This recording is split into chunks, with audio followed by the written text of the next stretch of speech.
Hello, my name is Ben Koteen, and I am reporting from Islam's top story. Our top story today is a Sufi missionary going to Islam. Let's get the simple questions out of the way. What is a Sufi? A Sufi is basically just a normal Islamic person. When was Islam created? Islam was created in 616 CE. What are some other major questions? Some other major questions would be, how did Islam become such a big religion? Well, most of Islam's followers were merchants and would spread the language around, not even trying to. They would be doing their normal daily routines, and they would just spread their religion all around the world, acting as others would ask, merchants. What is the Islamic basic belief system? Well, first, you have their faith, confession of faith. Second, you have prayer 5 times a day. Third, you have to fast during the month of Ramadan. Fourth, you have to be a charitable person. You have to do lots of charity. And then fifth is your pilgrimage. Now let's talk a little bit about Indonesia. Indonesia, during the time when Islam was first created, was almost purely Hindu and Buddhist. Almost none were Muslims. The only Muslim people were a few very, very wealthy people, and that's about it. When Islam did enter the state of Indonesia, what type of Islam were they? Were they Shias or Sunnis? Well, Shias only made up 0.5% of the population, whereas Sunnis made up 99.5% of the population. That just shows how much more Sunnis there are than Shias in this world. What was it like to be a Sufi in Indonesia? It was it was very difficult for them because the vast majority of the population was Buddhist and Hindu. So they had to deal with lots of diversity.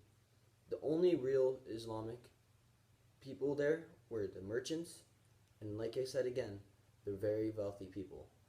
Almost hardly any of the population actually has converted yet. How did Islam spread through Indonesia? Well, first, we've already covered this, that the caravans and trade and merchants acted as missionaries, and that is how Islam spread everywhere, including Indonesia. Indonesia was included in all of that. That's why during the 8th century, when Islam was first introduced, the only majority of the people that were Islam that lived there were the merchants that settled down there. Why did Islamic merchants spread the religion unlike Hindu, Christian, Judaist, and all those other religions? Why did only them spread the religion? It is that because of the 5 pillars. One of the pillars, like I said before, was faith and confession of faith. And that is spreading your faith. Confessing of faith is the same thing as spreading your faith. In the 10th and 12th and 11th century, Islam hit Indonesia hard. It hit so hard that today Indonesia is the most heavily populated Muslim place on the planet. 42% of Muslims on this planet live in Indonesia. Almost 250 million Muslims live there today. Why do I think Indonesia is the most important and biggest place for Islam? I think it's because it was the easiest place to go to. It was in the middle from the desert and all there to China. And they had to stop there because it was just a bunch of islands. So therefore, all the people, all the merchants that went there, they spread their things while they lived there, and lots of people caught on to it. Is being an Islamic person hard to do the pilgrimage to Mecca when you live in Indonesia? I honestly think it is not.